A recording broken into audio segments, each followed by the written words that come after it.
তো এখানে অঙ্ক দেখি এ বি এর ক্ষেত্রফল 25 সেন্টিমিটার, 50 সেন্টিমিটার এবং 12 সেন্টিমিটার স্কোয়ার। সি বিন্দুতে বেগ এবং বি বিন্দুতে পরম চাপ কত? আচ্ছা, সি বিন্দুতে বেগ এবং বি বিন্দুতে পরম চাপ কত? বিতে বায়ুচাপ দেওয়া আছে 10.3 মিটার অফ হাইড্রোজেন, মানে হচ্ছে পানির H2O। আচ্ছা, এটা হাইড্রোলিক্সের একটা অঙ্ক।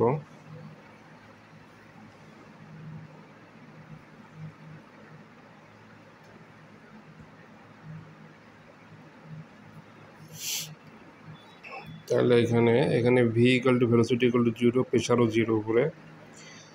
এখানে হাইট দেওয়া আছে 10 মিটার।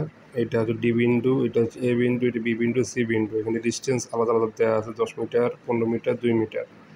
এটা পানির লেয়ার। এখানে হচ্ছে পানির চাপ 4টা পয়েন্ট আর কি দেওয়া আছে। আচ্ছা, এখন ডি ও সি বিন্দুতে বার্নৌলির সূত্র অঙ্ক করে, এটা হাইড্রোলিক্স একটা বার্নৌলির সূত্র অঙ্ক করে, বার্নৌলির সূত্র অঙ্ক করে আমরা বার্নৌলির সূত্র প্রয়োগ।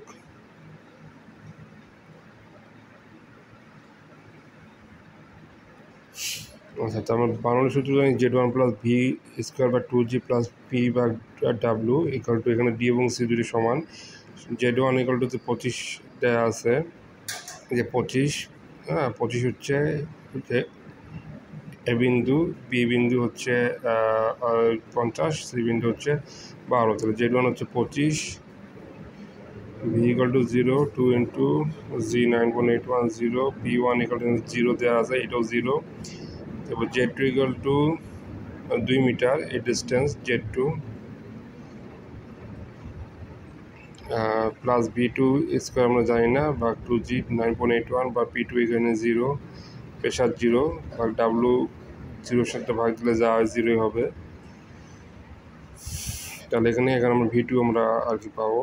এখানে একটা আনসার ডি এবং সি বিন্দু, যেটা আর কি এখানে V2 সি বিন্দুর যেটা বেগ কত এবং বি বিন্দু এবং পরম চাপ কত। এখানে একটা আমাদের বি ও সি বিন্দুতে বার্নৌলির সূত্রগুলি আমরা প্রয়োগ করি, তাহলে কত হয়? ডি এবং সি, এটা হচ্ছে বি এবং সি। তাহলে আমরা জানি কিউ ইকুয়াল টু Q2 সমান কিউ ইকুয়াল টু এভি হচ্ছে এ ইকুয়াল টু দেওয়া আছে। এখানে এ কত দেওয়া আছে?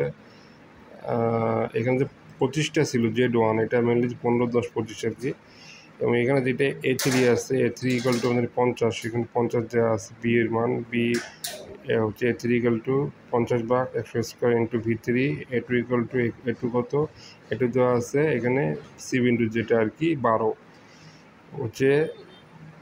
A3 হচ্ছে বি এরটা এবং A2 হচ্ছে সি এরটা। তো 12 ভাগ 100 স্কোয়ার ইন্টু এখানে V2 দেওয়া আছে, V2 আমরা পাইছি। তাহলে এখান থেকে আমরা V3 পাইলাম। এখান থেকে আমরা পি মান ডাব্লু ইন্টু এইচ, ডাব্লু হচ্ছে 1000 ইন্টু এইচ হচ্ছে 10.3 হচ্ছে আমাদের। এখান থেকে আমরা 10.3টা এপাশে দেওয়া আছে। আচ্ছা, তাহলে এখানে সেম Z2 ইকুয়াল টু 10, এখানে 10 প্লাস এই 10 প্লাস 5.1 V1, যেটা আর কি 5.1, সরি V3, যেটা V3 স্কোয়ার ভাগ 2G প্লাস P3 ভাগ হচ্ছে 1000 প্লাস 2 ইন্টু প্লাস 21.24, যেটা V2 স্কোয়ার ভাগ 2G প্লাস 0। এখানে তাহলে পরম চাপ পাবো আমরা গেজ চাপ প্লাস বায়ুর চাপ। তাহলে এই দুইটা আমরা, এই যে পি, দুইটা ইয়ে করলে আমরা পরম চাপ পাবো।